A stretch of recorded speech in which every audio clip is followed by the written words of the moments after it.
around 2001 when Sergey first came, for me, that's probably one of the most positive things that's, happened to me in my life throughout my career and being involved in gymnastics, is that I met Sergey. And he's such an incredible personality. And I've not really spoke about him too much on the podcast so far, so I think it's important that I do him justice and just explain how amazing Sergey has been to me, my family, and a lot of other people within gymnastics, because he's such a special character. And when he came in, he couldn't speak much English, but he was just full of passion and enthusiasm. And I think for me, Sergey is the person. I've never met anybody that loves something as much as Sergey loves gymnastics. For Sergey, coaching a forward roll or coaching a triple back somersault on the floor, it gives him the same buzz. It's unbelievable how excited and inspired he is by the sport, and he's just relentless. He never stops, and he's always been like that. I remember back in those days when he first came to Nottingham, he would coach us, and he'd get to the gym at 6:30 ready for us to run around that field. He'd coach us all in the morning. We'd go back to school. Some of the older lads would carry on a bit longer till about 10 o'clock. He'd coach them. He'd come back in after lunch for the seniors. He'd coach them after lunch. He'd coach us until 8 o'clock, and then he'd do the adults class until 10 o'clock. He was literally working like 12-hour shifts every day with a smile on his face, full of enthusiasm. And he'd sit there and Sergey's one of the best storytellers that I know, and he'd tell me these stories. I remember one day, me and Reece Pearson were on the parallel bars, and there used to be a set of parallel bars near the girls' area, and they were made out of pads, so they weren't bars, so you couldn't grip them. They were flat like this, and me and Reece were sat on it, and Sergey's come over because he's on his lunch break, because in the afternoons on a Saturday, he would work with his new kids, his really young kids, and we'd almost be left to our own devices. And he'd come over and give us like a bit of a motivational talk before we started our Saturday afternoon session. And he come and chatted to me and Reece, and he was telling us these stories, and that's when I first heard about the Olympic Games. And he told me about a gymnast called Nikolai Andrianov, the most decorated gymnast of all time, at the Olympic Games, and he was from Sergey's gym, and he used to tell us this story about how at 16, he'd managed to get somebody cut him a copy of the keys for the gym, so without anybody knowing, in Russia at his gym, he'd go in overnight and he'd work on different skills. So he'd go in early in the morning, without nobody knowing, he'd open the gym up and he'd practice on the equipment.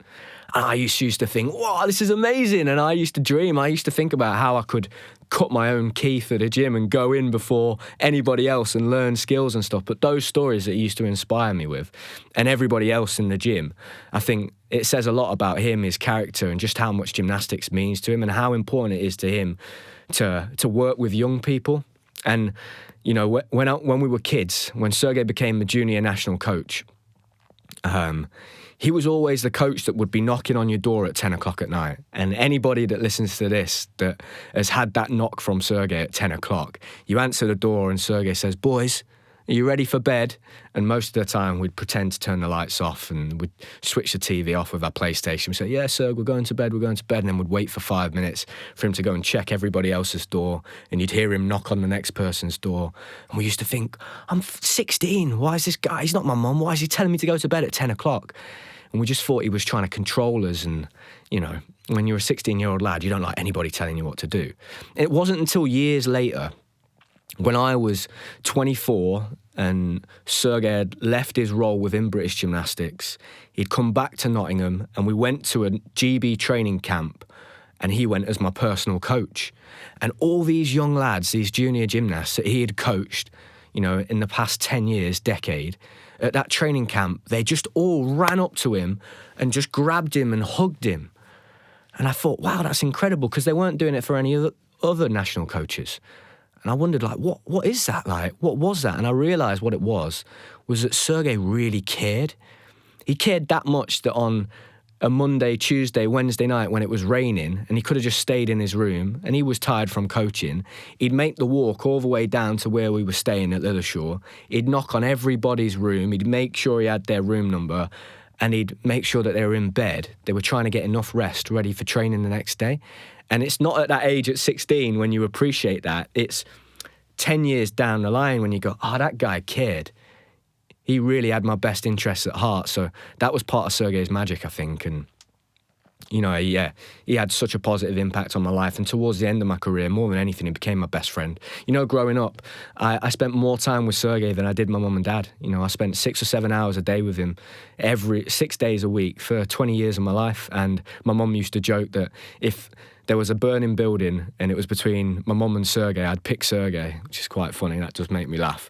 But she was probably true at times. To me, he was the Messiah. He was like a mixture between Yoda and Master Splinter. He was like the God. His word was gospel, and he was a brilliant man, incredible at inspiring people and motivating young athletes and gymnasts. And I've seen him do it time and time again.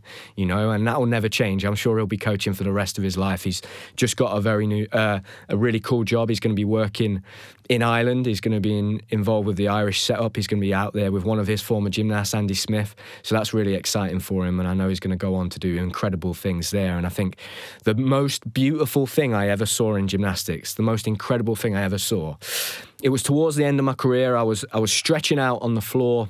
I was foam rollering my legs, and there was a little girl and a little boy, and they were looking up at the high bar. And Sergey was sliding the pad in for somebody on the high bar doing release and catches. And this little girl looked at this little boy, and this little boy was like, "Wow, look at that, that's amazing." And she went, "That man up there doing that, he's a wizard." And the little boy said, "What?" And she said, he's a wizard. He can teach you how to fly. I've seen him do it before." And the little boy went, "Really?" She said, "Yeah." And he kind of turned around and he didn't see the kids and he was smiling. And I just thought, oh, wow, that's what it's all about. That's what coaching and working with young people is all about. And I think for me, Sergey has had such an incredibly positive impact on my life. And don't get me wrong, he's not perfect. He's made mistakes and we've made mistakes together.